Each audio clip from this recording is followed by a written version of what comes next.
Bueno, muy buenas tardes a todos y vamos a empezar esta conferencia que es, como decía Julia, mi quinta conferencia en este salón, en la Real Sociedad Geográfica, con un tema que verdaderamente es diferente al que hasta ahora hemos tratado, que ha sido fundamentalmente temas del área de la historia naval de España y sobre todo de todo lo que estaba relacionado con la pérdida de las colonias y todo eso. Pero hoy vamos a cambiar de registro y vamos a hacer precisamente una exploración sobre lo que para nosotros supone el desierto del Sáhara. Y es que la primera pregunta que yo me gustaría, y os voy a hablar de tú porque esto es mi formación profesional como profesor durante 30 años, es tener a mis alumnos, pues, ¿qué conocemos hoy del Sáhara, del Sahel? Claro, lo primero que hacemos es, inmediatamente, es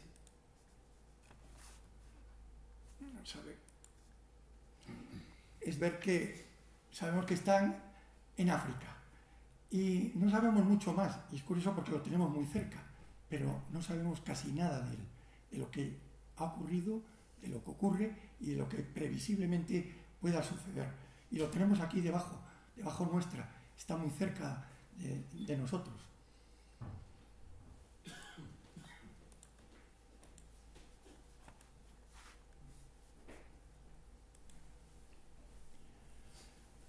El Sáhara es el desierto caliente más grande del mundo. Es el tercero en extensión después de la Antártida y el Ártico, y casi tan grande como China. Su topografía incluye áreas salpicadas de rocas, dunas, de arena montañosas y numerosos mares de arena. Aquí podemos ver en esta diapositiva lo que nosotros consideramos en general el Sáhara, pero el Sáhara tiene una zona inferior que es el Sahel, que es también del que vamos a hablar sobre todo en lo que los exploradores y todos los amantes de la aventura han estado pues haciéndonos o nos han ido transmitiendo durante todos estos años atrás. Es difícil imaginar que el mayor desierto del mundo hace unos miles de años recibía lluvias hasta 20 veces más de lo que hay ahora, que es muy poca. Desde entonces el Sáhara ha ido creciendo y ha ido expandiéndose de tal manera que ha ido empujando al Sahel, que es como la franja intermedia entre lo que podríamos denominar la sabana sudanesa y el propio desierto en sí. Incluso la zona denominada Sahel, que en árabe significa borde o costa, lo podemos ver perfectamente aquí en esta diapositiva. Vemos que ocupa todo el continente, la extensión es de 4 millones de kilómetros cuadrados, más que la extensión de Europa, y desde luego con una población impresionante, más de 75 millones de habitantes. Por otro lado, en el Sahel se conjugan múltiples problemas, porque a todos nos llegan parte de estos problemas de los reflejos, como son la sequía, la presión demográfica, la desnutrición, la pobreza, migraciones, conflictos, refugiados, entre otras muchas cosas. Por consiguiente, vamos a hacer un análisis de todo este territorio, este gran territorio, el Gran Sahara, desde distintos puntos de vista. Y en primer lugar vamos a hablar de los intereses políticos y económicos que han movido precisamente a esta parte del mundo a ser lo que es. Siglos atrás, cuando las condiciones del entorno no eran tan duras como las actuales, florecieron en sus territorios algunos reinos como el Imperio Songhai o el Imperio de Mali, que eran unos grandes imperios que existieron en siglos atrás. Y desde luego, gracias al comercio y a las rutas, mediante caravanas que atravesaban el desierto, podían llegar los productos del Mediterráneo muy abajo en África y también subir gracias a estas caravanas que existían. Tombuctú, que a partir de ahora le voy a llamar Tombuctú, aunque siempre a todos mis alumnos les hablaba del Tombuctú, siempre. Tombuctú era el punto de intercambio entre el Magreb y el África negra. Era como el punto álgido de toda la zona que ocupa el Sahel. El trueque principalmente de esclavos se hacía con oro y sal. Es decir, que como vemos ahí en esas dos imágenes, está claro que los esclavos no solamente procedían del sur, sino también bajaban del norte. Y en Agadez, como veremos después también, y en toda la zona del área de Tuareg, pues ahí verdaderamente campaban a sus anchas todos los traficantes y las caravanas que había en aquella época.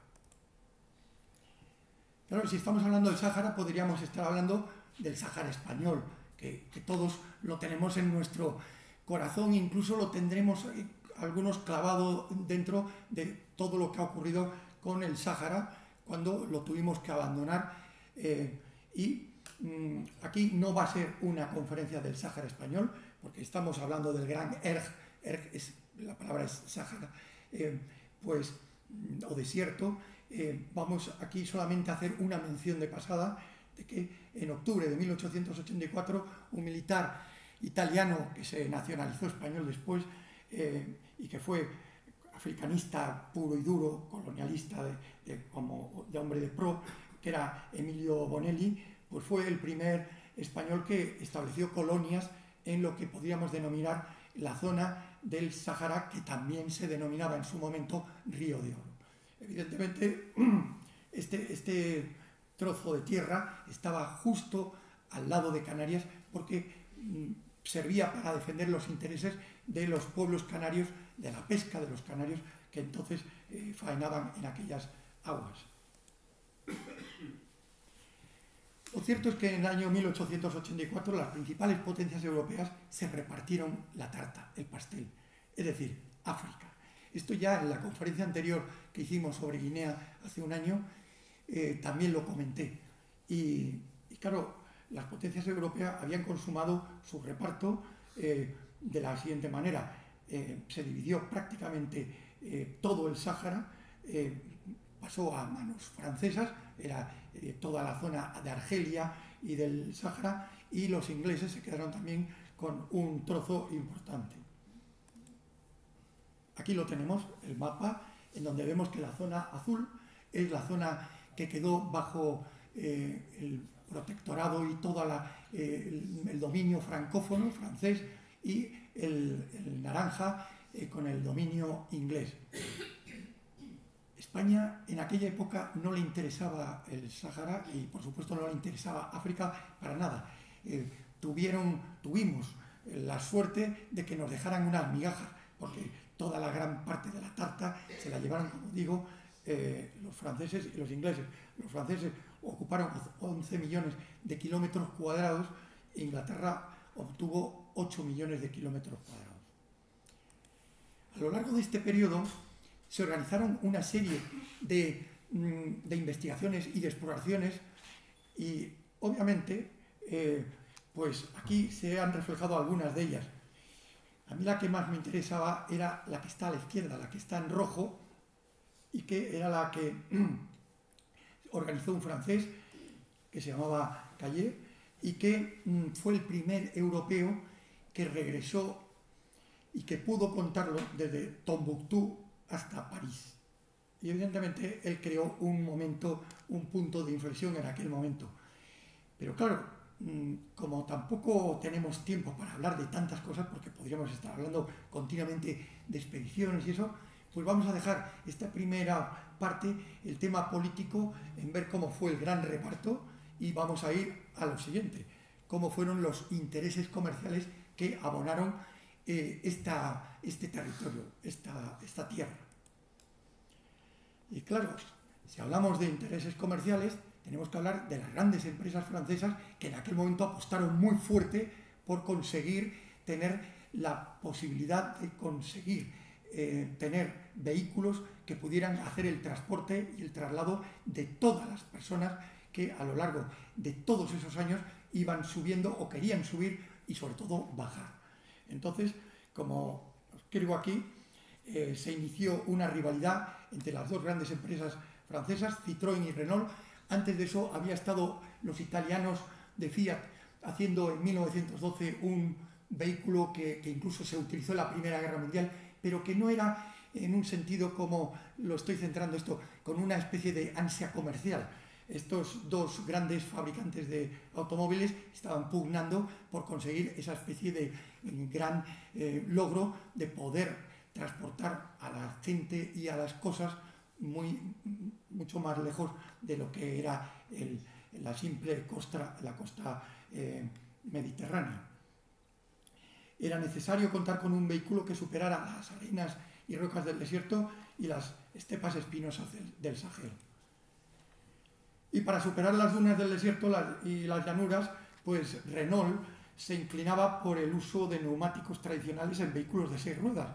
Es decir, estamos viendo ahí el primer vehículo que Renault hizo y que, como se ve clarísimamente, las 4 ruedas de atrás eran ruedas tractoras, precisamente para conseguir poder moverse a lo largo de todo el periodo, toda la zona de las dunas, que después veremos que no eran tampoco tantas como nos creemos que son en el Sáhara. Por su parte, Citroën apostaba por otra cosa, por otro tipo de vehículos que se estaba basado en un mecanismo similar a los tanques, es decir, un coche oruga en donde los neumáticos con cámara de aire se dejaban aparte.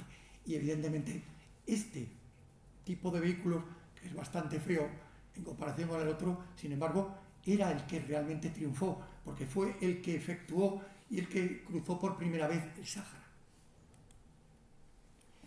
Aquí tenemos un mapa muy bonito de la primera expedición que Citroën hizo en 1922 y que la hizo desde Touggourt, que está precisamente, a ver si, que lo estoy marcando ahora, desde aquí, desde Touggourt hasta Tombuctú, y era precisamente desde este lugar, porque en Touggourt era donde terminaba el ferrocarril que tenían en aquella época los franceses. Y Citroën apostaba por hacer el viaje al lugar inequívocamente, que era como una especie como de punto clave de llegar a Tombuctú. Y lo hicieron. Evidentemente era primero una expedición que, como veremos ahora, estaba organizada en esos vehículos oruga que acabo de comentar ahora y que ya nos llama la atención algunas cosas en esta primera foto. Bueno, esta expedición está muy bien documentada fotográficamente, con lo cual podemos disfrutar de ella, de algunos aspectos increíbles y curiosos. El 17 de diciembre del 22 partían de Touggourt los 10 miembros del RAI Citroën a bordo de 5 coches oruga. Es decir, eran 10 personas, eran 10 hombres que iban en 5 coches oruga y que perseguían llegar, como decía antes, hasta Tombuctú, a orillas del Níger. En el fondo, lo que querían era intentar demostrar que era posible tener un camión, una unidad motorizada que pudiera atravesar todo ese tramo tan inmenso. Es curioso porque vemos ahí una perrita que está al lado de uno de los señores de esta expedición. Y es que la perrita, que se llamaba Flossie, era una Border Terrier galés que estuvo también a bordo de esa expedición. Van con abrigos, porque no hay que olvidar que el Sáhara, evidentemente siempre tenemos la idea del calor, pero en invierno y sobre todo cuando nosotros lo atravesamos, pasamos un frío espantoso y las temperaturas se acercaban a 0 grados por la noche. Por lo cual, como esta expedición salió, como vemos ahí, el 17 de diciembre, podemos entender perfectamente que los miembros de la expedición van abrigados no porque sean unos frioleros, sino porque allí hacía frío. La expedición contaba con 5 automóviles de 10 caballos modelo K1, expresamente construidos para la ocasión mediante el sistema oruga, como decía antes. Recorrieron 3.200 kilómetros. Y los vemos ahí, están muy bonitos, pero lo que me llamó la atención cuando estuve investigando sobre esta expedición fue verlos con un poco más de detenimiento. A mí me gusta siempre, de todas las fotografías con las que investigo, acercarme a algunos detalles para ver qué es lo que hay y qué nos enseñan. Y se instalaron carrocerías especialmente para los vehículos, pero en 3 de ellos se instalaron ametralladoras. Y aquí las tenemos. ¿La veis, no? La ametralladora clarísima. O sea, ¿y para qué? Para repeler posibles ataques hostiles que pudieran tener. O sea, que no lo tenían muy claro cuando instalaban ametralladoras en los propios vehículos de Citroën. Y además no se cortaban un pelo, porque dormían todos ellos con las ametralladoras cargadas y haciendo guardias como si estuvieran en un campo de guerra. Vamos. Esta foto es, yo creo que es maravillosa, es entrar en el Sahara suponía encontrarse con grandes extensiones de aridez extrema en los lugares más inhóspitos.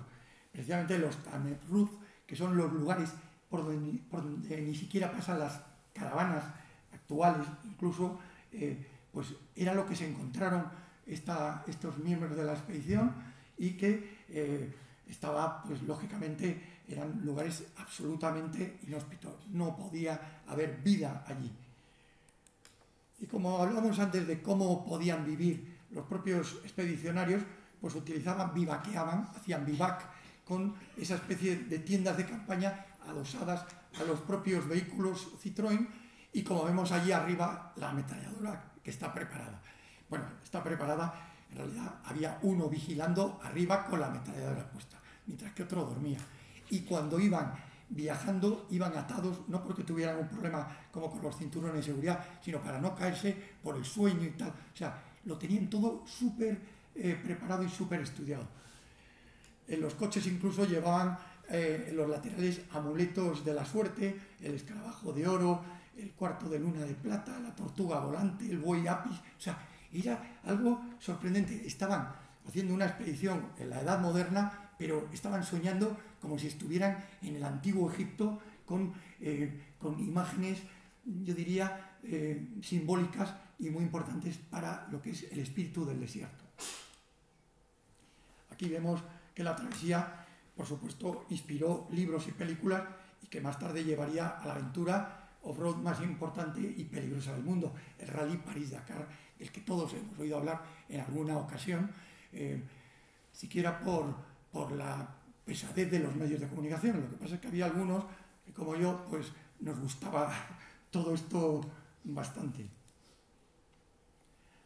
Aquí vemos que la llegada a Tombuctú, 3 semanas después, es decir, el 7 de marzo de 1923, marcaba el inicio de una nueva era en las comunicaciones terrestres y también nuevos horizontes para los viajeros que estuvieran dispuestos a recorrer desde aquel momento el continente africano.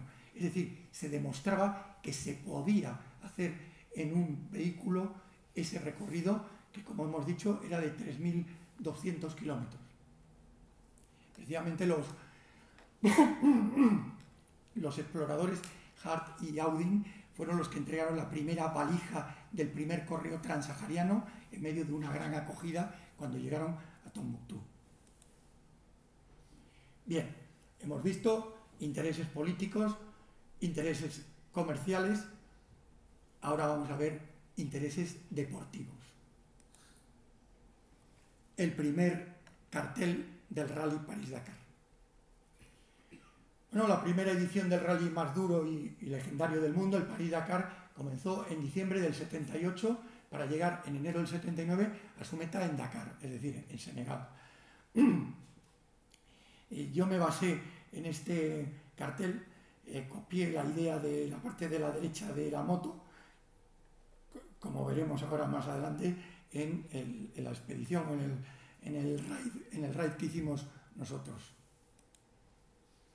Aquí está en esta fotografía en el primer París-Dakar. Por supuesto, eran todos totalmente amateurs. No había ningún equipo profesional de ninguna empresa, como ahora, que son todos absolutamente, están patrocinados por grandes firmas de automóviles. En aquel momento eran todos absolutamente amateurs y a pesar de ser la primera oportunidad, se organizaron 170 equipos de coches y ya una cuarta parte se perdieron en medio del Aïr, que era el desierto, que después hablaremos de él.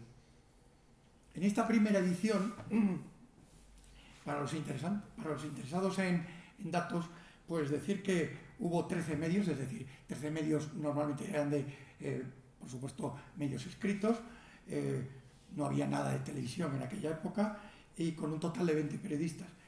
en el 2021 ya se acreditaron 1.400 y en este año pasado, en el 2023, se acreditaron 1.900 periodistas para llevar esta expedición, digamos, al mundo.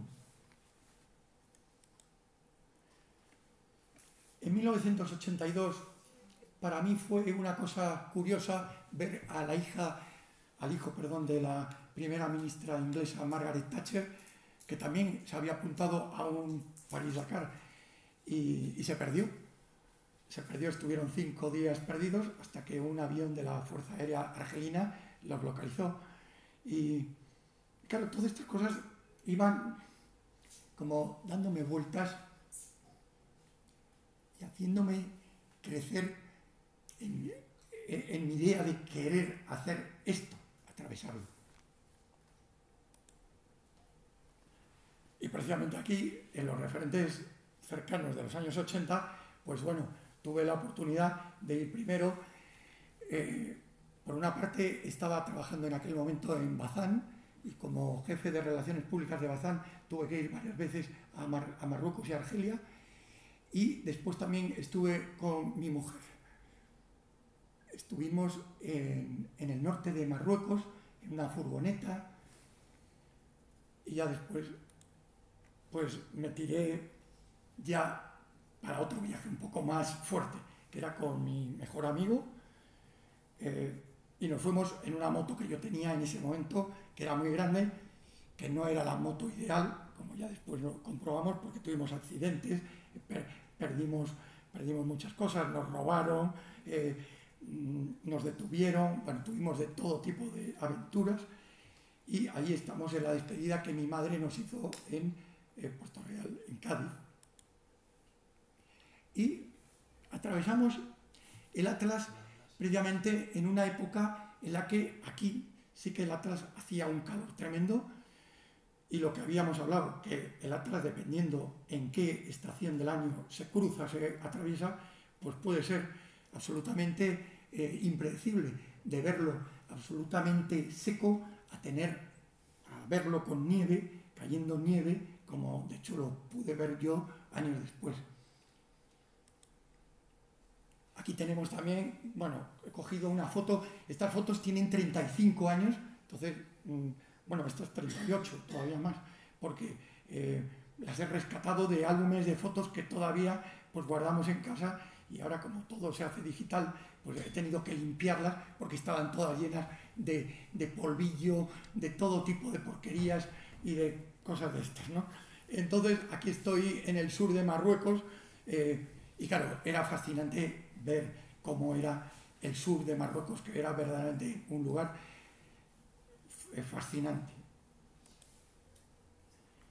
Pero nuestra ilusión se detuvo cuando llegamos a la gran duna del Sáhara, en la zona de Ouarzazate, Merzuga, El Fud y El Rashidía, que fue la zona que yo estuve visitando. Claro, lógicamente aquí solamente pudimos hacernos la foto con la gran duna detrás. Era una asignatura pendiente que seguía todavía.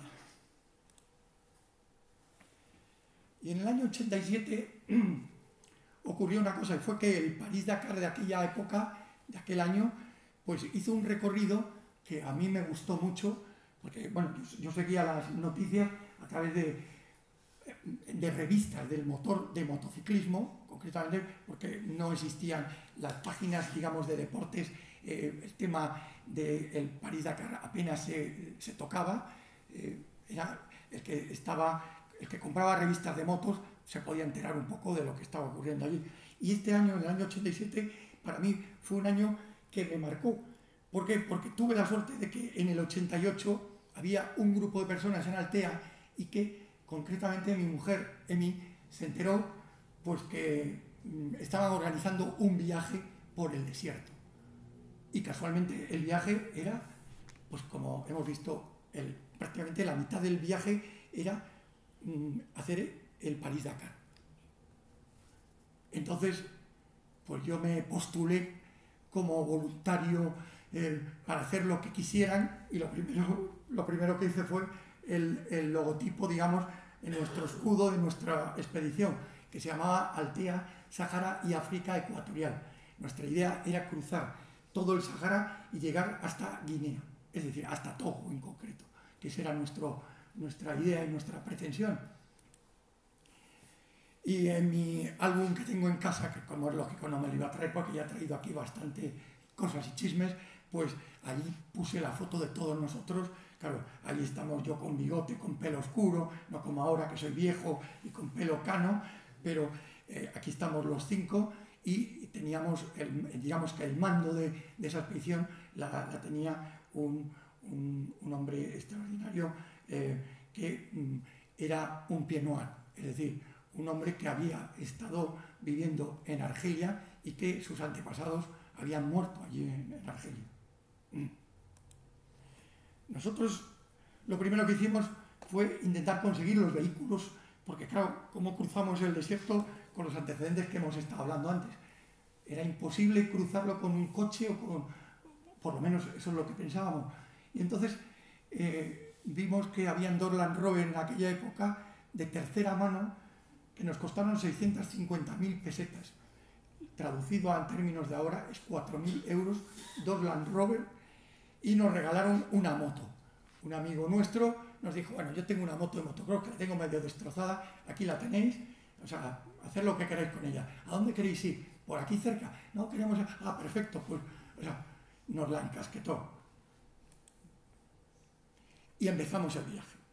El viaje, una vez que ya equipamos los 2 Land Rover iban preparados con literas por dentro y en las vacas de los 2 Land Rover iban todos los depósitos de agua, de combustible, porque sabíamos el problema que íbamos a tener. Y como de hecho comprobamos que la previsión fue la correcta. Ahí aparece una foto abajo que es en la UAT, en donde precisamente allí estamos vivaqueando, lo mismo que veíamos en la foto de los de la expedición Citroën, pues nosotros lo hacíamos de tal manera que siempre conseguíamos hacer una protección, por supuesto, para impedir que la arena entrara hasta en la comida, en todo lo que hacíamos en ese momento. No hay que olvidar, y yo no me olvido nunca, que la frontera de Marruecos la pasamos después de 11 horas de espera. Y claro, ahora hoy en día las fronteras se pasan en general relativamente rápidas, pero las fronteras en los países africanos son tremendamente lentas porque hay una tremenda depredación y que lógicamente hasta que los depredadores no quedan saciados, pues no ponen el sello. Y claro, teníamos preparado, esto no lo tengo escrito, pero lo teníamos preparado, uno de los Land Rover iba por debajo con una caja llena de botellas de whisky que las teníamos preparadas para dejarla en cada frontera. Y ya los aduaneros, por muy musulmanes que fueran, sabíamos que se las iban a llevar, como de hecho hicieron. O sea que era una parte del peaje que también estaba incluido en los bajos de los Land Rover. También tuvimos un problema porque uno de nuestro grupo, de nuestro equipo, tenía que buscar un notario porque había un papel que no tenía legal y tuvimos que buscarlo. Bueno, fue tremendo el conseguir empezar a entrar en el área de Marruecos. Y después de pasar de Marruecos ya a Argelia, pues empezamos ya la aventura. Era lo que queríamos todos nosotros. De los 6 miembros que formábamos el equipo, 3 de nosotros conducíamos o teníamos carné de moto, podíamos llevar moto y nos gustaban las motos mucho.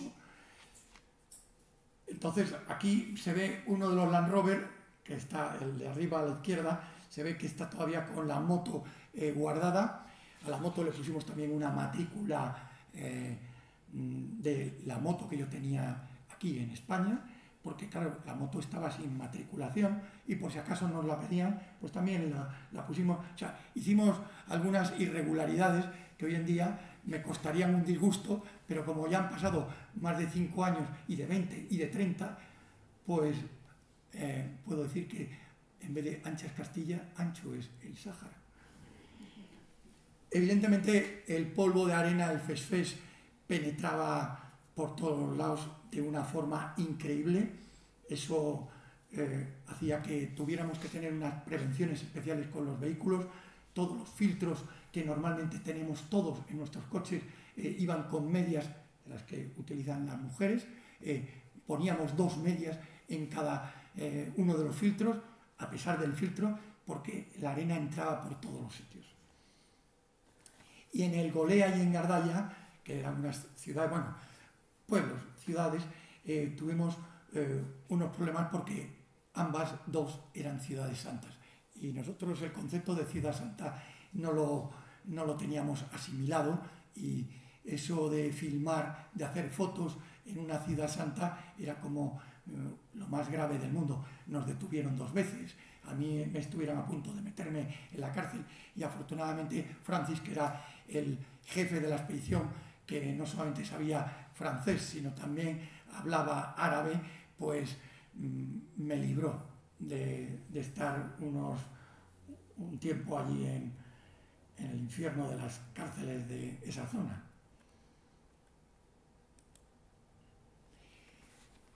Bajando por Gardalla nos encontramos con un cementerio cristiano, y una iglesia, San José, que era de los Padres Blancos, cerca del Golea. Pero como podéis ver, el cementerio estaba ya totalmente invadido de arena.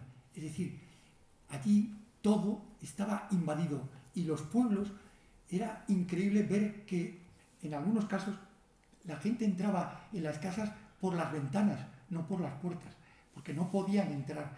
O sea, cuando vemos ahora las inundaciones, esto era una inundación de arena del desierto, era justo lo contrario.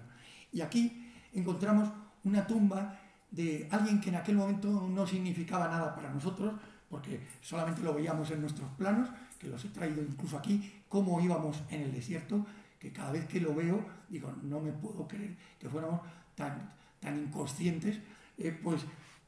Aquí teníamos una tumba que vimos que era del padre Foucault, Carlos de Foucault. ¿Y quién era Carlos de Foucault? Pues era un militar, fue un explorador, un geógrafo, que pasó sus últimos 15 años de vida como sacerdote trapense en el Sáhara argelino. Pero es que lo más sorprendente es que este personaje, que allí estaba perdido del mundo, el Papa Benedicto XVI lo beatificó en el año 2005, y el actual Papa Francisco lo canonizó hace 2 años, 1 año y pico, o sea, junto con otros 9 católicos más. Entonces, aquí se ve en unas fotos que conseguí de 1915, al propio padre Foucault, ya después de el periplo de su vida que hizo primero como militar y después como geógrafo. Claro, la gente del lugar lo quería mucho, y por eso estuvo aguantando todo lo que pudo contra el radicalismo islámico que ya empezaba a aparecer. Esta era la forma de repostar combustible. Desde arriba teníamos que llenar todos los depósitos, porque sabíamos que cuando empezara de verdad el desierto, ahora la Transahariana está relativamente bien, pero en aquella época era un camelo. Cuando uno veía los mapas Michelin, parecía que todo iba a ir sobre ruedas, y nada más lejos que la realidad. De hecho, aquí en la otra foto, en el paso por Arak, las carreteras ya dejaban de serlo, porque ya la arena iba invadiendo la carretera. Y en un momento en concreto, pues ya decidimos bajar la moto que teníamos, y en Isala bajamos nuestra XR500 por primera vez. Claro, para nosotros era una auténtica locura el poder circular, los que conducíamos moto, ya no el Land Rover. El Land Rover era una auténtica gozada, pero conducir una moto ahí no tenía nombre. Entonces, en esos Land Rover llevamos una reserva especial de agua, 150 litros de agua, que concretamente la obtuvimos en las fuentes del Algar, en Alicante, porque ya nos advirtieron, nos dijeron, este agua, llevaros el agua de las fuentes del Algar porque se conserva muy bien y para toda la travesía del desierto. Y claro, nosotros íbamos cogiendo las ideas y todos los comentarios de todo el mundo. Y aquí hay un trocito pequeño en donde se ve uno de los Land Rover y cómo estaban ya las carreteras en ese momento ya totalmente invadidas. Y la moto ahí, que estaba un poco viéndolas venir. Claro, la moto hacía una función que teníamos y era la de estar normalmente como de exploradora, hacía como la descubierta. La moto iba en primer lugar y si había una bañera de arena o alguna zona peligrosa, los Land Rover de lejos paraban y digamos que teníamos esa especie de prevenciones. Por supuesto no había en aquella época ni walkie-talkies ni absolutamente ningún sistema de comunicación. Entonces, bueno, esto ya lo hemos visto.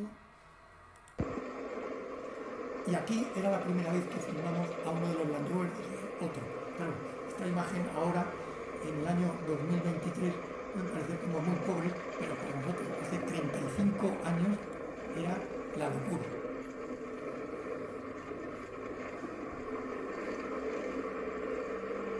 En nuestro viaje, además de estar navegando, porque para mí esto era como navegar en el mar del desierto, vemos ahí cómo estaban las dunas y cómo la arena ya iba invadiendo completamente la carretera.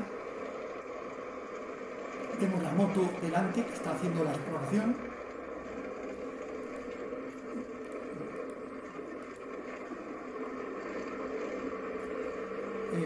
Junto con estas imágenes, pues íbamos recorriendo y en medio del recorrido nos desviamos en un momento, siguiendo la tradición de todos los exploradores que habían visitado el Sáhara o habían visto el Sáhara, habían algunas tumbas de Marabout. Marabout es como un santón, o como le llaman ellos, un hombre de Dios, el Mulay Hassan, que era un imán y que la tradición sostenía que había que darle 3 vueltas a la tumba de este imán, y nosotros lo hicimos pues para evitar tener mala suerte y tener las mejores bendiciones de nuestro viaje. Y la locura pues continuó, porque evidentemente nosotros en el desierto, los que conducíamos, hacíamos lo que jamás se me hubiera ocurrido decir a alguien joven que tuviera una moto, que hiciera ir con las manos en alto como si fuera un hombre de los de la policía que hacen exhibiciones y tal. O sea, hicimos todo tipo de barbaridades en ese sentido. Y por eso aquí pongo que era aparatoso y espectacular, pero una auténtica gozada. Y en la siguiente imagen es la única imagen que he podido sacar que me tomaron cuando pudimos coger una zona que era una meseta con arena, y ahí sí que podíamos ir muy rápidos. Vamos a ver si se puede ver. Bueno, aquí la película no está a alta velocidad, está a la velocidad normal, pero íbamos súper rápidos. Entonces, esta es de las zonas menos peligrosas, pero claro, el tener la zona delante, tener una bañera de arena, y ha sido un accidente gravísimo. Sin embargo, bueno, estábamos tan felices que no nos importaba lo que...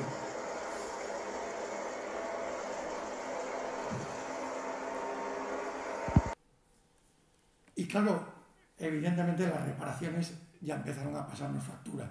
Teníamos que estar continuamente cambiando todas las medias de los filtros, tuvimos que estar con pinchazos, los pinchazos eran continuos y eran ruedas de Land Rover, pero estábamos con pinchazos, teníamos 8 ruedas de repuesto y estábamos continuamente cambiándolas porque veíamos que teníamos problemas. En algunos de ellos iban con más de 1,5 toneladas de peso, entonces lógicamente los Land Rover iban hasta los topes. El poner esta foto de abajo es ni más ni menos que para que podáis ver que nosotros llegamos a navegar, a ir por la noche también, y lo que hacíamos es que como la moto no tenía faro, pues la moto iba delante del Land Rover que está en primer lugar, que era el que tenía los 4 focos, y el otro iba en segundo lugar. Es decir, llegamos a hacer más de 500 kilómetros por la noche. Y ya hemos llegado casi, entrando, estoy marcando la parte que sería la parte intermedia de Argelia, que es la zona de distribución del pueblo tuareg, que es realmente de donde prácticamente saqué todo esto. Y es lo que quería que compartierais después para conocer la artesanía y todo lo que hacen, que es brutal. Nosotros estando allí nos dimos cuenta que en Tamanrasset, concretamente, pues había zocos, pero no había tiendas. O sea, no es lo que nosotros estamos acostumbrados a conocer cuando vamos de turismo a algunos países, incluso tercermundistas. Es decir, todo se hacía en la calle, absolutamente todo. Entonces, allí, pues nos ocurrió de todo también, porque los hombres azules, con el azul índigo, que aquí está más oscuros, con la cruz de Agadez, que yo me he traído una de ellas, pero ¿qué nos ocurrió? Pues que aquí nos robaron los sacos de dormir a 2 de nosotros. Claro, en aquella época y en aquel momento por el Sáhara se pasaba un frío espantoso. Entonces tuvimos que improvisar, porque claro, en los sacos de dormir íbamos como emborrizados allí y allí también fuimos atacados por una plaga de pulgas. Y ya al colmo, un día que quisimos hacer una comida un poco decente, nos fuimos a comer un cordero que estaban preparando allí y esa noche tuvimos colitis todos, los 6. ¿Por qué? Porque el agua con la que hacían el cordero era un agua que ellos resisten, pero que nosotros evidentemente éramos incapaces de aguantar. Y claro, nos fuimos de vareta todos.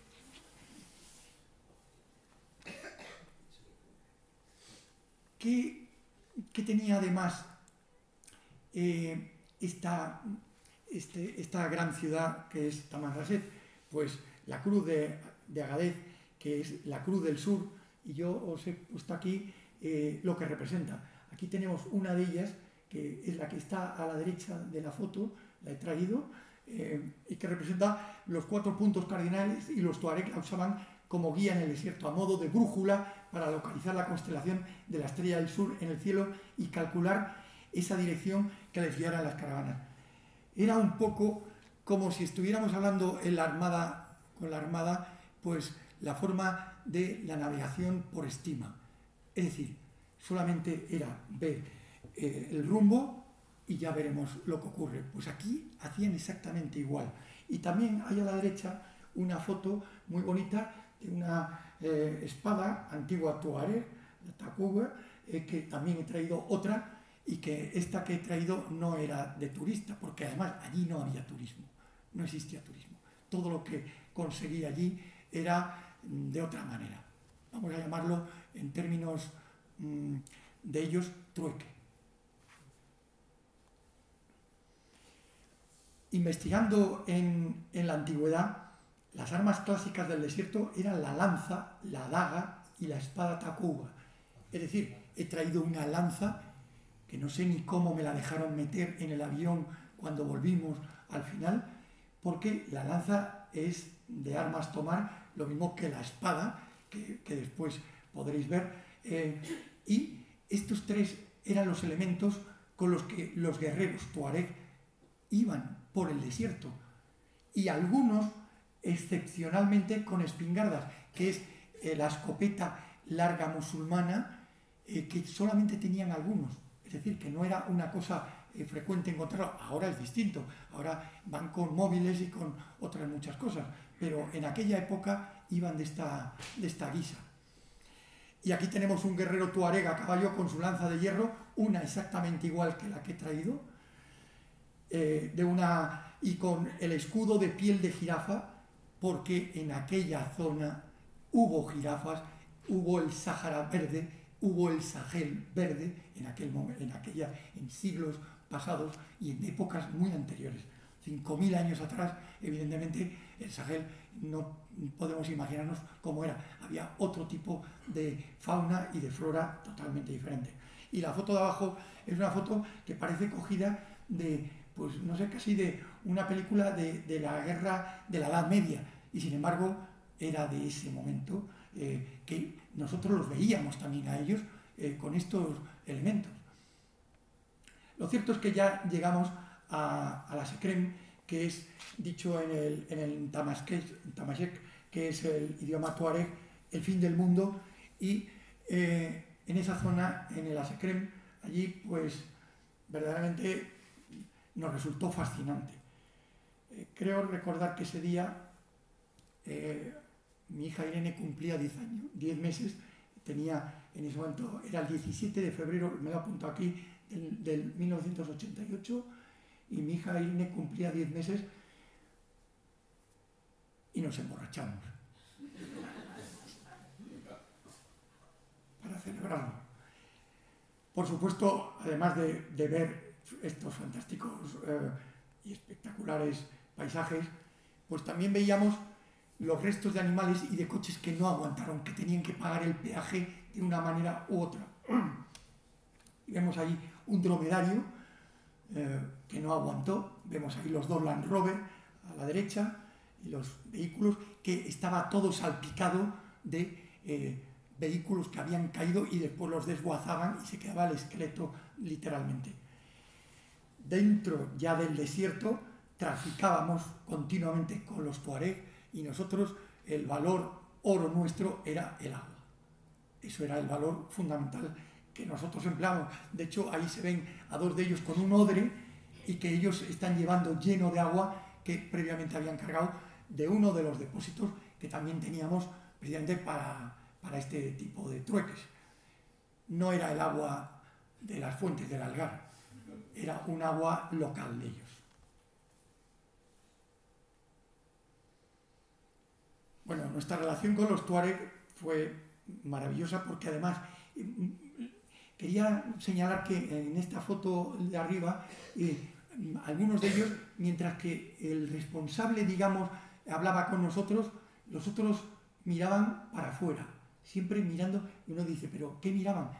Era como se ponían, o sea, era todo el mundo al revés. Creíamos que iban a estar con nosotros y estaban siempre manteniendo las distancias. Y nosotros también mantuvimos las distancias.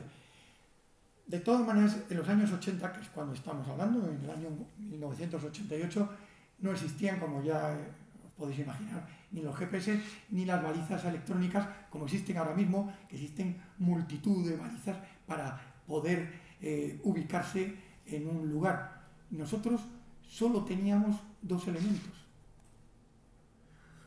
Es decir, los mapas que llevábamos y que me los he traído los dos porque es increíble. Teníamos la guía Michelin, que se compraba en una tienda, y los mapas de Estados Unidos, de África. Pero claro, eran mapas de 1979, con lo cual siempre te ponían observaciones. Convendría revisar el circuito porque, claro, todos los mapas se cambiaban continuamente las formas, especialmente cuando pasaban por zonas arenosas. Y ahí teníamos nuestra brújula, nuestro compás. Y es increíble que nosotros con ese elemento y con el mapa era como podíamos circular en todo ese territorio que fueron más de 2000 y pico kilómetros en pleno desierto. Y aquí viene a cuento la foto que vimos al principio, en donde se veían en la expedición de 1922 a los franceses mirando como locos los mapas y nosotros 66 años después haciendo lo mismo. Y es que la historia se repite. Y no todo fue bueno para nosotros, porque hubo un momento en que nos perdimos. Perdernos quería decir que, aunque nos desviáramos 5 grados, en 60 kilómetros era mucho.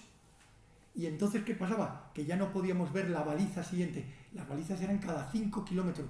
pero la baliza no es como ahora, que están perfectamente señalizadas, son balizas electrónicas, era un palo, 3 piedras y como mucho. Y si había habido una tormenta, no existía palo. Entonces, claro, siempre estábamos, cuando yo iba en moto, concretamente, mi obsesión era ver la baliza, porque era el elemento clave para saber que íbamos más o menos bien encaminados. Bueno, pues perdiéndonos nosotros, nos dimos cuenta que había otros que se habían perdido antes que nosotros, que son los del coche rojo que veis ahí en medio. Eso era un Land Rover de 3 italianos que ya llevaban 2 días parados, sin gasolina, 1 litro de agua y ya habían abierto el líquido de refrigeración. Porque ya estaban pensando alguno en la barbaridad de tener que beber eso. Claro, cuando nos encontramos con ellos la primera vez, como la moto, como ya os decía, hacía la descubierta, lo primero que hicimos era que la moto les rodeara. Claro, ellos iban emborrizados con el check de tal manera que creíamos que eran árabes. Y claro, teníamos que tener nuestras prevenciones. Pero claro, ellos inmediatamente se quitaron todas las cosas y claro, cuando vimos la matrícula italiana y que empezaron a gritarnos en cristiano, pues claro, entonces ya uno de los Land Rover se acercó y vimos que estaban verdaderamente en un estado calamitoso. Hasta tal punto que los 3 italianos estos, que era uno que se dedicaba al mundo del teatro, un médico y otro más que ya no recuerdo, pues ya no se despegaron de nosotros en todo el viaje. Ellos, como unas lapas, junto con nosotros nos pidieron permiso para estar con nosotros encantados, porque nos hicieron la cena ese día de lujo, porque el agua la pusimos nosotros y nos hicieron una cena italiana increíble. Evidentemente, ellos tenían una cosa buena, que era, tenían a un médico, como después veremos porque fue muy importante para nosotros. Así era como nosotros navegábamos entonces.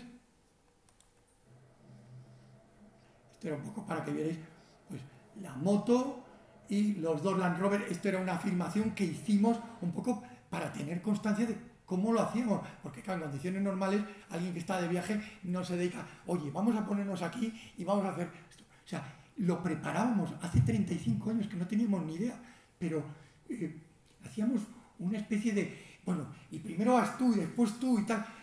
Juan Luis, qué pesado eres, tal. Bueno, en fin, ya os podéis imaginar todo lo que ocurría entonces. Y después también teníamos los winches para recoger sobre todo a alguno de los 2 Land Rover que entraba inevitablemente en una bañera de arena. Y una bañera de arena no era como cuando una moto que sale automáticamente sola. El Land Rover no podía salir y teníamos que tirar de él o del otro coche también, del Land Rover, que ya estaba con nosotros, los italianos. También vimos aventureros, contrabandistas. Bueno, eso parecía la gran vía de los contrabandistas. Estaba todo salpicado, como hemos visto antes, de esqueletos de vehículos. Dentro de ese container, bueno, de ese remolque, había gente, había tráfico de armas, había tráfico de personas, había tráfico de todo. Nosotros allí, en aquel momento, no preguntábamos nada, porque claro, todos estos nos rodeaban. Y bueno, no he querido poner muchas imágenes de cómo sacábamos los coches de la arena, coches de traficantes, que nosotros les hacíamos el favor y ellos pues nos daban alguna orientación, o sea, todo trueque. Aquí, este es un mapa muy bonito de Argelia, en el que, como veis, estamos hablando de, a ver dónde está, aquí, Tamarasset. Bueno, ya íbamos por esta zona de aquí. Habíamos cruzado toda la parte dura en donde nos habíamos perdido, que era el Tassili. El Tassili es como si dijéramos un océano, un mar, el mar Cantábrico dentro del océano Atlántico. Pues el Tassili era un lugar donde no solían pasar nadie. Era un poco como lo que os comentaba al principio, el Tannerud, es decir, un desierto inhóspito, hasta tal punto que los miembros de la aduana de Ingezam nos dijeron que allí acababan de descubrir que había 8 holandeses que habían muerto en un autobús de estos equipados con cosas de hace 35 años, y también les había ocurrido lo mismo que a los italianos. Se habían quedado primero sin gasoil o gasolina, después sin agua, y después 4 se fueron por un lado y 4 por otro, y los encontraron días después los 8 muertos. Eso nos lo decían los aduaneros como diciendo, sí, estamos acostumbrados de ver aquí a gente, pero es que ya ni vamos a recogerlos siquiera. Y desde aquí creo recordar que llegamos a ver casi en la distancia, por esta zona de aquí, campos de refugiados de Mali. Es decir, refugiados en pleno desierto. Lo que nos podemos imaginar que puede ocurrir a lo mejor ahora próximamente en Gaza, cuando si pasan todos a a Egipto, pues exactamente igual. Tiendas de campaña blancas en medio de un desierto, en medio de la nada. Había un campo de refugiados de más de 5.000 hombres, mujeres y niños allí en este sitio. Y precisamente para ver esto que os estaba comentando antes de las fronteras, pues claro, la frontera, el puesto de la frontera argelino era Inguezam, pero el puesto de la frontera nigerino, no nigeriano, porque estamos hablando de Níger, era Asamaca. Pero lo curioso es que empezamos a ir por aquí y en un momento nos dimos cuenta que no teníamos los sellos famosos célebres, y tuvimos que volver de nuevo hasta Asamaca, y claro, en Asamaca pues pagamos el pato con 5 o 6 horas más. Tuvimos que hacerle juegos de magia a los aduaneros, que los aduaneros allí no estaban ni siquiera uniformados, iba cada uno vestido a su aire, era caótico, y claro, ya teníamos preparado, como os podéis imaginar, pues las botellas de whisky convenientemente situadas. Nosotros nos hacíamos las víctimas de que cuando nos quitaban un reloj, eran relojes que evidentemente no eran relojes de los buenos, sería un equivalente a los que ahora tenemos en los chinos. Pues llevamos multitud de relojes de estos, y cada vez que nos quitaban un reloj nos acordábamos de ello, es que esto no sé cuánto, y ellos disfrutaban depredándonos, y nosotros disfrutábamos engañándoles. Este es una toma más cercana de eso. Y fijaros lo que pone en este mapa de Michelin. Pista poco balizada. Esto es una mentira. Pista sin balizar. O sea, eso era un poco para que el que fuera por ahí, bueno, esto tampoco estará tan mal. Era tremendo, era horroroso aquí. Y este era uno de los mapas, que después los podréis ver, de los que utilizamos del ejército americano, que nos habían proporcionado, pero que eran peores que los de Michelin. O sea que es que no podíamos confiar en nada, en la buena suerte y en los rezos que habíamos hecho al Marabut cuando habíamos estado dando varias vueltas. Lo cierto es que llegamos a un sitio maravilloso que antes hemos visto en el mapa que ponía Gara Ekar. Y en Gara Ekar era otro planeta. Era verdaderamente increíble ver este promontorio, una sola piedra, un solo bloque en medio del desierto. Y dices, pero ¿esto cómo es? Bueno, pues esto está allí. Y claro, lo que son las cosas de la vida, y como la historia se repite, de nuevo, una vez más con mi querida esposa, pues 21 años después sobrevolamos el desierto de Australia, concretamente el territorio norte, para visitar la montaña Uluru. Y la montaña Uluru no es un monte o un montículo, sino es un monolito de una sola piedra. Es decir, era lo mismo que el de Gara Ekar, solo que en rojo y el otro en amarillo, en color terroso, que era ese que veis ahí.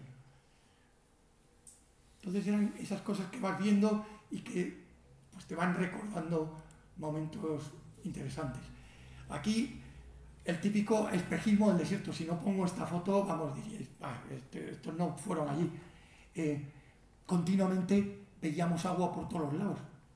Y es que a medida que nos acercábamos, el agua desaparecía, como era lógico, era un espejismo. Evidentemente, para todos los que conocéis muy bien el tema de física, el reflejo de la luz hacía que nosotros viéramos, pero verdaderos lagos.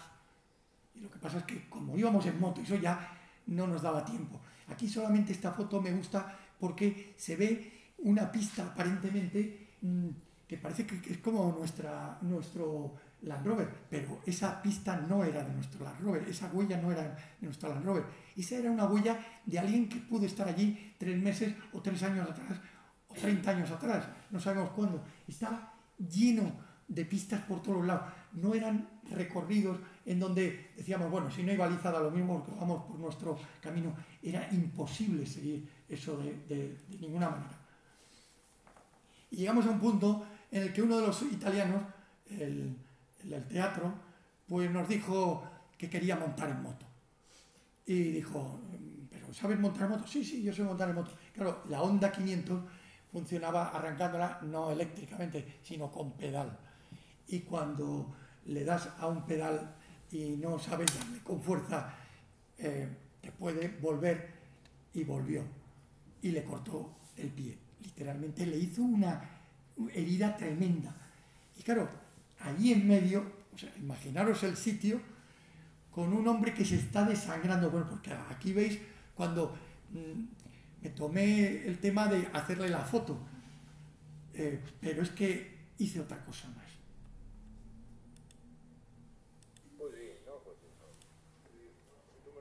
Le cogí cuando el médico le estuvo cosiendo el pie.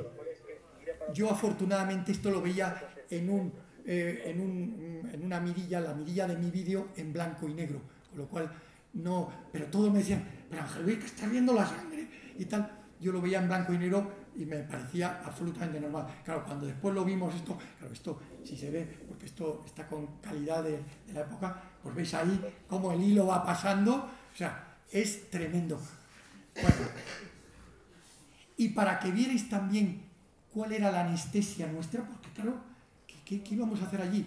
Esta era nuestra anestesia. Este es el whisky. Esa era nuestra anestesia. A este hombre ya le habíamos dado una botella, estaba con una borrachera tremenda, el pobre, pero, y por supuesto, el whisky lo usábamos también para echárselo encima de la herida. O sea, es que no teníamos otra cosa. Y el médico diciendo, esto nunca me había ocurrido, y si se enteran mis colegas me matan. Pero bueno. Lo cierto es que seguimos navegando por el desierto y nos encontramos con otro problema grave, que era el atol ondulé, que es ni más ni menos que todo el formato, que es como si fuera ir navegando por un desierto que tiene forma de uralita, de los tejados de uralita. Porque a lo largo de los tiempos, la lluvia, cuando ocurre cada 1000 años, el viento, todo hace que las arenas en muchos lugares esté haciendo hondonadas pequeñitas, la atol ondulé. Y como os pongo aquí, desmontaba literalmente coches y motos. Era soportable si cogíamos una velocidad media, algo increíble.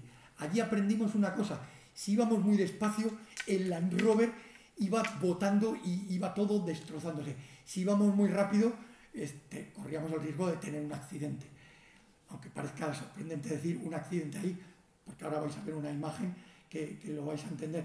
Entonces había que coger una velocidad media que pudiera absorber las ballestas de los propios Land Rover y que pudieran absorber el propio efecto del atol ondulé para que fuera digerible esto. Y aquí lo vais a ver.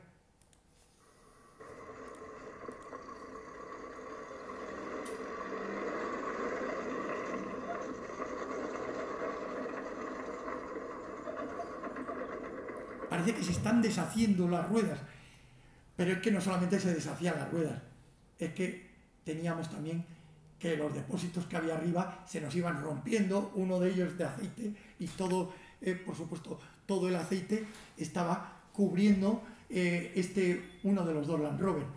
Lógicamente, no nos podíamos permitir el lujo de decir, oye, hay que limpiar para ver bien.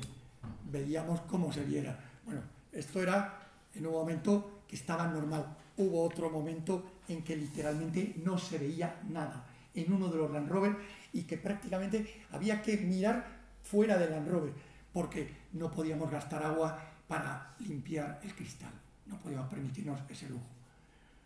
Lo cierto es que íbamos avanzando y llegamos hasta algunos lugares donde nos encontrábamos las típicas caravanitas, no eran grandes caravanas, en donde habían pastores, todos tuareg, ya hemos visto antes el área de distribución de este pueblo tuareg, y los dos Land Rover con la moto y por supuesto el coche italiano iba detrás, que es desde el que se está haciendo esta foto de aquí. Y llegamos para una de las ciudades más fascinantes que yo he visto en mi vida, que era Agadez. Agadez fue fundada en el siglo IX y era una de las ciudades más antiguas, es una de las ciudades más antiguas de Níger y fue conocida a partir del siglo XV y lo que verdaderamente llamaba la atención era la gran mezquita del Viernes, como le llamaban ellos, que era hecho con barro, con palos de madera, era eso, pero era la más alta del mundo, 30 metros de altura. 30 metros de altura es una altura impresionante cuando estás viendo una construcción en barro. Y yo diría que estaba como claveteada con espinas como si fuera de un cactus gigante.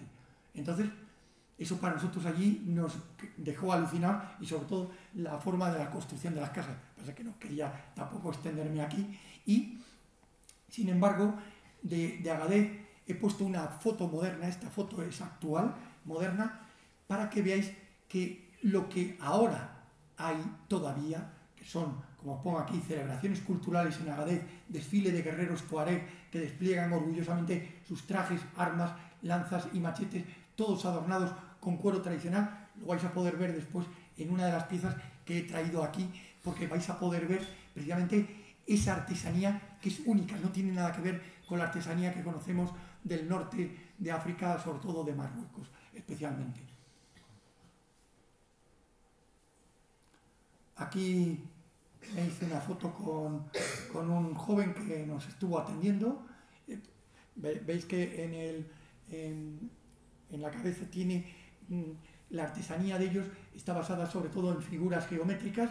Por supuesto, los tatuajes que tenían eran impresionantes. Yo no los había visto en ningún lugar de lo que habíamos visto hasta ese momento. Estuvimos en algunas viviendas. Estuvimos viendo cosas curiosas y algunas que nos dimos cuenta, que yo me he dado cuenta 30, 40 o 50 años después. ¿Qué es esto? Esta foto la hice a un miembro de una etnia que en aquel momento yo no sabía qué era. Y cuando me dediqué a investigarlo para esta conferencia, pues os quería contar una cosa que verdaderamente lo he ratificado, lo he chequeado, lo he contrastado. Los Wadabe, que es una etnia que estaba precisamente entre Agadez y Arlit, compiten en un festival anual de fertilidad donde los hombres se maquillan, visten y peinan para ganarse el afecto de las mujeres, bailando para ellas con el objetivo de ser elegidos esposos. Las mujeres Wadabe tienen poder, ya que si un hombre les gusta, pueden abandonar a su esposo actual. Ellas deciden con quién mantener relaciones sexuales y deciden con quién y con cuántos hombres casarse. Las mujeres tienen el derecho de tener más de un marido, lo que podríamos decir que en antropología social sería la poliandria, y el concepto de familia tradicional no aplica a este pueblo. Era alucinante ver a un pueblo que tiene religión musulmana, pero lógicamente aquí las tornas están cambiadas de la poligamia que nosotros concebimos como una característica de estos países, a ver que la poliandria existe no solamente en unas zonas del Tíbet o de Nepal que existen. Yo me acuerdo que cuando estuve estudiándolo en antropología cultural en la carrera de sociología, fue una de las asignaturas que me gustó más, y recuerdo que hablaban de la poliandria solamente en la zona de la India, Nepal, toda esa zona de ahí, pero sin embargo, después pude comprobar que no era cierto, que en la República Democrática del Congo, en el Gabón y en el Camerún existen algunos focos y lugares donde esta práctica se da a pesar de la religión, que la religión hace un marco general, pero la religión está en un formato en el que hace admitir tradiciones culturales, en este caso de esta etnia, las Wadabe. Seguimos viajando y a medida que viajábamos y nos encontramos en una aldea con alguien, veíamos que lo que yo he traído aquí no es nada al lado de la maravilla que, a pesar de la pobreza de esos pueblos, pues la riqueza, como vemos aquí, de esta mujer que está con esos pendientes y esas niñas que, si uno se fija en las cruces, que tienen cruces de Agadez, pues era sorprendente. Nos dedicábamos ya, como ya sabíamos el tiempo que nos quedaba, pues ya íbamos parando en aldeas y ahí entregábamos agua y comida, especialmente para los niños. Esta es de las pocas fotos que he podido recuperar de una baliza. Y esta es una baliza de lujo, porque se ve ahí un palo y se ve todo muy bien. Pero imaginaros con una tormenta o simplemente que el palo no se ve y que te despistas pues 500 metros para un lado o para otro. Lógicamente eso ya es la perdición. Para atravesar la franja del Sahel, que era de unos 1000 kilómetros, bueno, está entre varios cientos y hasta 1000 kilómetros, llegamos hasta Birninconi. En Birninconi nos dimos cuenta que no teníamos combustible. ¿Por qué? Porque todo lo que habíamos previsto, lo mismo que los italianos que perdieron la posibilidad de tener mucho más en previsión, pues nos faltaba y tuvimos que acceder a comprarlo en las mafias de contrabando por la noche en Birninconi, que era justo en el momento, recuerdo, es que no se me olvidará jamás, que en aquel año hubo un capitán de la Marina Mercante que fue condenado a muerte en Nigeria por tráfico de gasoil. Y el actual rey emérito, lo salvó de la muerte en aquel momento. Bueno, pues además me acuerdo del nombre, Pecina, el capitán Pecina. Pues curiosamente tuvimos que acudir a las mafias y claro, el acudir por la noche era también tremendo, el poder estar con gente que no te daba absolutamente la más mínima confianza. Lo cierto es que ya empezamos ya a verlo de otra manera, ya entrábamos en el África Negra y en Niamey, concretamente, pues ahí vemos ahí un termitero gigante, los baobabs, o sea, ya veíamos lo que se esperaba que pudiéramos ver. A partir de ahí ya llegamos en Niamey al río Níger, este era otro de nuestros sueños, y pudimos navegar por el río Níger. El río Níger es fascinante. Aquí solamente he dejado una imagen muy rápida en donde se nos ve a nosotros, esto es de las famosas tomas de vamos a hacer una foto, ¡joder, tal! Y tuvimos que decirle a los que nos llevaban que repitiera el viaje 2 veces, ¿no? Y ya ahí no era como cuando estábamos cruzando el Atlas, que lo cruzamos con niebla y nieve. Aquí estábamos absolutamente asados de calor. Y concretamente el río Níger servía para todo. Para lavarse, para beber, para comer, para todo. Es el río que da vida a todo ese territorio. Una aldea hausa, ver cómo hacían el pan, y ya nuestro fin de término fue en un hotel que además el nombre ya es que se llamaba el Hotel Terminus. Parecía ya casi como era nuestra sentencia, ¿no? Ahí ya estábamos hartos, absolutamente cansados, agotados. Claro, todavía queríamos recorrer 1000 kilómetros más y ahí ya se nos sublevaron varios y dijeron no, aquí ya se acabó. Entonces, ¿qué es lo que hicimos? Pues lo que hicimos fue vender los 2 Land Rover a unos negros que tenían allí unas fincas en Niamey. La moto se la vendimos a un alemán con la documentación falsa, que no sabemos si todavía está en alguna cárcel de Niamey por allí, pero en fin. Y con el dinero que conseguimos, que fueron, además lo tengo porque además en mi diario de a bordo lo tengo registrado, eran 800.000 pesetas. Es que ganamos dinero, porque nos costaron 650.000 pesetas el poder llegar hasta allí con dos Land Rover. Bueno, pues con esas 800.000 pesetas pudimos pagar los billetes de un avión, pero claro, no había aviones desde Niamey. Ahora seguro que hay multitud, entonces no había ni uno.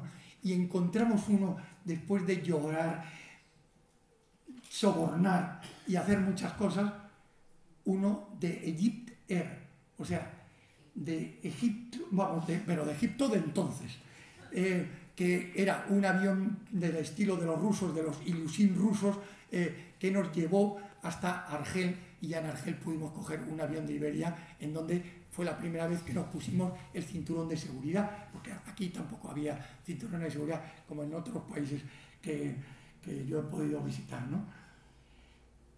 Bien, hasta ahí es lo que nosotros vivimos, pero ¿qué sucede ahora en el Sahel? Es decir, todo lo que hemos estado viendo está muy bien desde el punto de vista histórico, anecdótico, pero ¿qué está ocurriendo ahora mismo en el Sahel? Pues lo tenemos ahí. Es la migración. Ese es el gran problema que subsiste en este momento en todo ese territorio. Si os dais cuenta, los lugares que nosotros, los españoles, nos quejamos por donde entran, que es Ceuta y Melilla y Canarias, como veis ahí, veis las rutas de entrada de los distintos núcleos que, si os dais cuenta también, surgen de Agadez, que era el punto clave. Pero es curioso porque en estos últimos años la inestabilidad política de los estados de esta parte del continente y el aumento de la violencia y la inseguridad ha hecho que los efectos sobre el clima, además, haya habido unas cosechas mucho menores, y claro, esto ha castigado duramente la economía de esas regiones. Entonces, ¿qué ha pasado? Que la gente emigra. Esto, para mí, cuando he tenido que preparar esta conferencia, es una especie de lección de humildad, porque claro, vemos, si os dais cuenta, que salen, todos estos no van de turistas, no van con armas, todos ellos van camino desde Agadez, muchos van a Gao, otros a Tamanrasset y otros a subir hasta Marruecos, que es el problema gravísimo que tienen con las autoridades marroquíes, a pesar de lo que nosotros aquí también criticamos y tal. La actividad yihadista en el Sahel occidental y en el Magreb, en el año 2023, es decir, ahora, si os dais cuenta, es tremenda. Este es un mapa de ahora. Gracias a Marta, que me lo facilitó. Muchos de estos estados tienen conflictos internos como Mali, y la situación se agrava por el terrorismo internacional y el crimen organizado, ya que en la zona convergen no solamente rutas de tráfico ilegal de todo tipo, nosotros lo vivimos, desde drogas a personas y armas, camufladas entre fronteras porosas. ¿Por qué? Porque ya hemos visto que las fronteras las hicieron las delinearon sin darse cuenta que estaban cortando literalmente a pueblos enteros y diciéndoles que o eran nigerianos, nigerinos o de otros países. Pero es que el mapa de junio del 23, es decir, de antes de ayer, es gravísimo porque, si os dais cuenta, la amenaza terrorista que tienen ahora en esta parte del mundo es prácticamente de las más violentas y virulentas, y lo tenéis ahí. Entonces, hay un enorme número de jóvenes sin perspectivas económicas y, por tanto, presas fáciles de que los grupos criminales y extremistas pues los puedan reclutar entre sus filas. ¿Y quiénes son estos que están organizando todo esto? Pues aquí los tenemos. Al-Qaeda. Desde el año 2017, grupos yihadistas liderados por Al-Qaeda se unieron bajo el nombre del Jenin y controlando amplias zonas del Sahel. Es decir, es una zona donde desgraciadamente ya no se puede visitar por mucho que queramos, mientras que esta gente exista, pero es que estos no son los únicos. Es que está el Daesh, es decir, el ISIS, el Estado Islámico, que también tiene una actividad muy importante y que previamente, como vosotros conoceréis, desde el año 2014, cuando secuestraron a 276 niñas en Nigeria, pues los secuestraron los del grupo de Boko Haram y todavía existen muchas de ellas que siguen cautivas, esclavas, y en algunos casos, cuando han conseguido rescatar a esas niñas que estaban en colegios, las han rescatado y las niñas han vuelto con sus hijos. Y es increíble leer noticias de hemos conseguido recuperar 24 niñas y 40 y tantos niños, o sea, nietos de los padres que tuvieron que perder años atrás a sus hijas, en ese caso. Claro, ¿qué ha sucedido? Un fenómeno perverso, porque ahora en la zona esta, en muchas escuelas se han cerrado porque los padres de niños no quieren dejarlos en las escuelas y colegios porque pueden secuestrarlos, con lo cual también es una forma indirecta de apoyar la filosofía del ISIS, que es el que la mujer, por supuesto, se mantenga sin educación, sin cultura, sino que sea absolutamente un elemento decorativo y reproductivo y nada más. Y ya vamos terminando.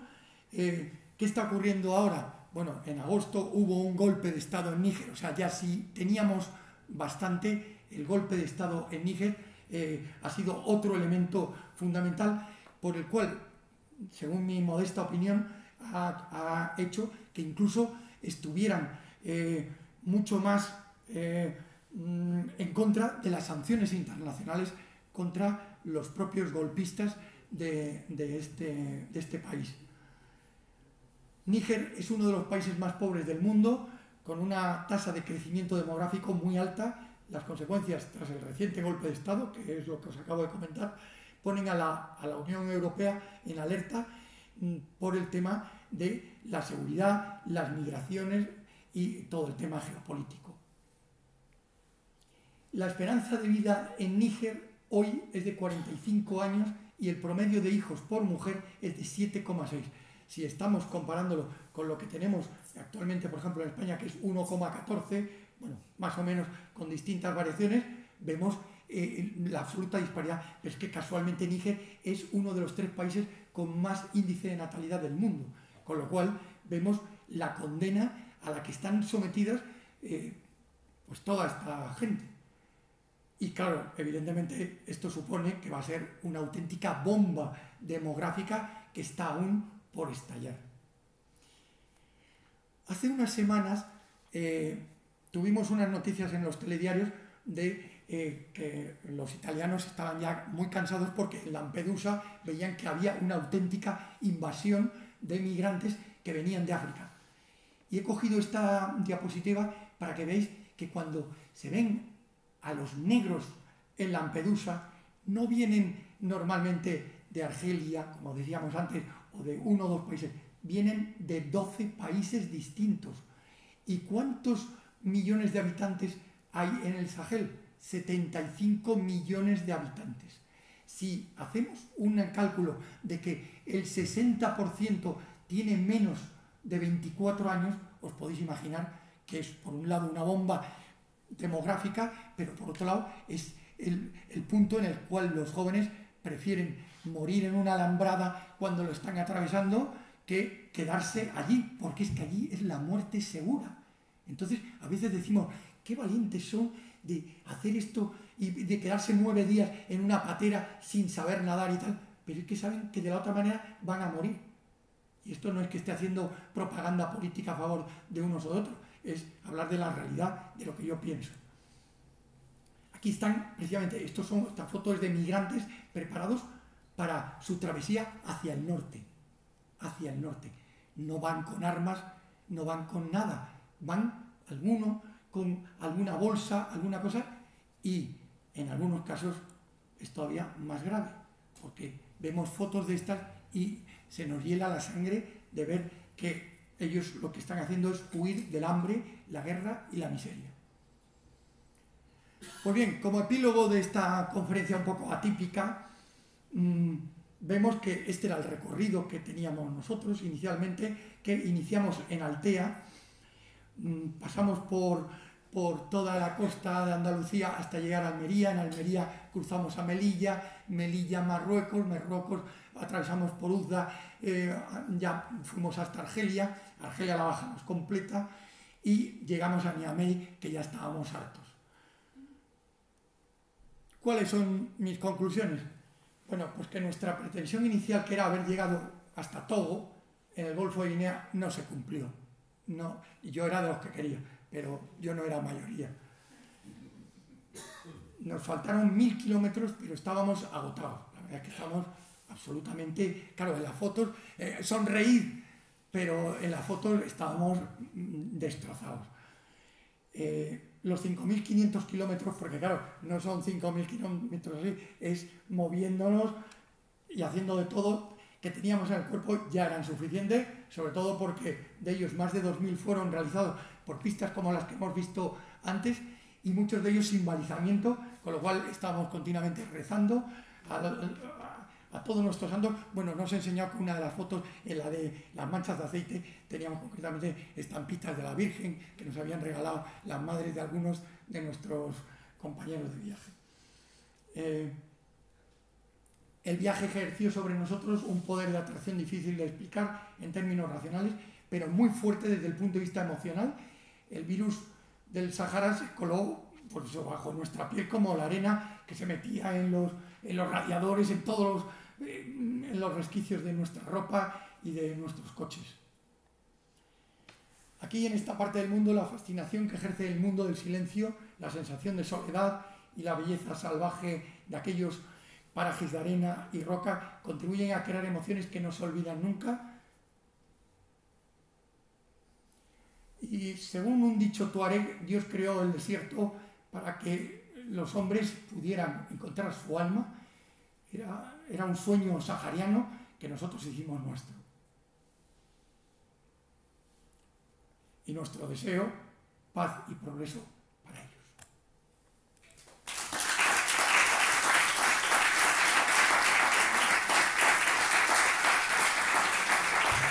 Gracias.